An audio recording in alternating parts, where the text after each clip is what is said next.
You might have seen a video doing the rounds of a grey robot that looks ultra lifelike. Is it real? Is it fake? Well, at CES 2022, Amica the robot was on show, and let me tell you, the experience of interviewing this robot was very uncanny.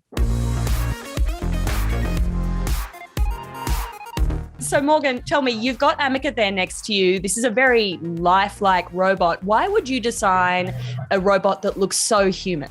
Yeah, well, the main use case for a humanoid robot right now is for entertainment, is for communication, and is for interaction with other people. Amica is the pinnacle of what we can do, but it's still not exactly like a human. But we didn't want to make it look exactly like a human. We wanted to make it look like a robot. It's the vision of what humans see humanoid robots in the future. You've seen all of the films. They all look like this. I did not murder him!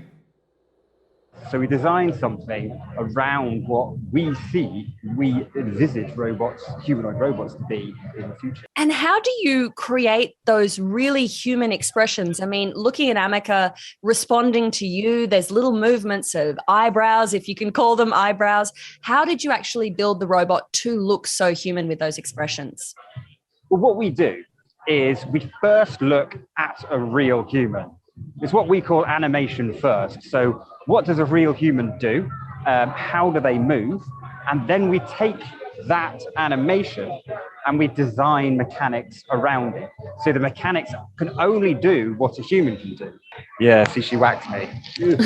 Once we've got that, then it's quite easy to automate those expressions because whatever the mechanics do looks lifelike. So Amica's got quite a few motors in its head. But we can see Amica going through some facial expressions now, opening her mouth. A big wide smile is one of the things that we want Amica to do. So big smile, Amica. Lovely. Very thoughtful. Where would we kind of see this robot, Amica, out in the wild? This is mainly probably service robotics. So the actual interaction with humans, moving around in a human space, that's going to come in the future. Well, I'm talking probably 10 years before you're actually going to see something like this walking amongst us. Are you expecting in, say, 10, 20 years from now that we could see Amica robots walking, running, dancing, climbing? Are they going to start looking like Boston Dynamics robots that can run across a field at speed? I'm asking, and also almost afraid of the answer here. So this is why we created the artificial body. And the artificial body is a human-like form that everyone can relate to and everyone can interact with without having to look through a user manual. So what kind of level of artificial intelligence have you baked in terms of the communication capabilities and Amica understanding and responding, even speaking to you? So there's some artificial intelligence, and most of the artificial intelligence at the minute that is on Amica is revolving around the vision system. So Amica does actually have a camera in each of its eyes, so it can see what's going on. So it can detect people, it can track their face, it can detect other objects, such as my finger. It can follow my finger around. I can wave at it, and then it can see it move backwards then. What did you kind of think of the internet's response to Amica? It's the emotion and how it moves, the emotion that you get out of the face. Suddenly, that just sparked something in the social media universe.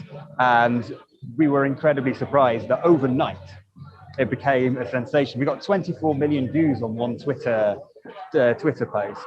And Elon Musk even commented on that post. So incredible response. And we're at CES right now. This is the first time this has been shown off in public. And we're expecting to be very busy showing off Amica. How do you think humans respond to something when it's a bit like them, but it's still got that uncanny element? What we found was when you try and make it look ultra lifelike, to our other Mesmer line, it looks a bit more sinister because it's right in the uncanny valley. But actually, when we created Amica, we pulled it backwards out of the uncanny valley because it looks less human, because it's plastic, because it's metal, and because it's of grey skin. It's suddenly, oh, hello, people seem to respond to that quite positively, and people like this much more than they liked the ultra realistic robots that we also do. When you're demoing Amica, what are some of your favorite things to do to kind of show the power of that interaction and just how impressive those lifelike features are? Yes, as we've demonstrated, the reacting to personal space, but we can also talk to Amica. So I can say, hello Amica, how are you? I am doing well, thank you. We've created Amica so it's more lifelike than any other robot. The shoulder movements are just like human movements. You have movements in the center as well as out at the shoulder. And that actually means that instead of hitting me, Amica can move her hand all the way up to the side of her head. I'm interested to know maybe how the robot is finding Vegas or CES. How are you finding Las Vegas and CES? Well, as a robot, I actually don't feel anything at all.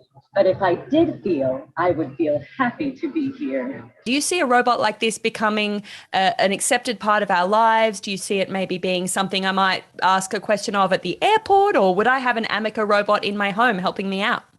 So most of the use cases for this will be the interaction. So yes, in the airport, that's a great use case because you can either have many, many humans, or you can have many humans and many robots, and you can have that interaction in the same way.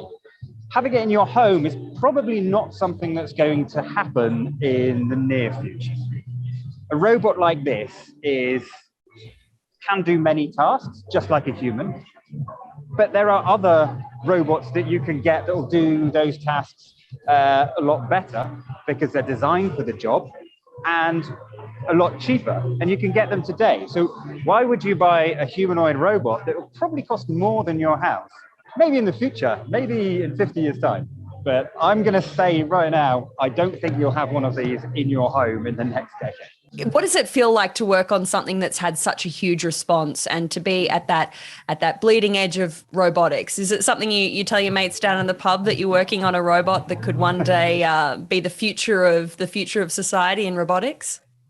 It's a fantastic thing to do. It's a fantastic technology to be a part of developing. And I hope over the next 10 years we can continue innovating and continue to spark people's imagination and continue with this social media sensation. So everyone actually then knows who Amica is. Thank you for the interview. Anytime. All right, tell me what you think about Amica the robot. Totally freaked out, or is it really, really cool? Let me know in the comments below. And while you're here, make sure you subscribe. We have plenty more weird and wonderful tech just like this. Well, maybe not just like this. You're walking, and you don't always realize it, but you're always falling. With each step, you fall forward slightly, and then catch yourself from falling. Over and over, you're falling, and then catching yourself from falling. And this is how you can be walking and falling at the same time.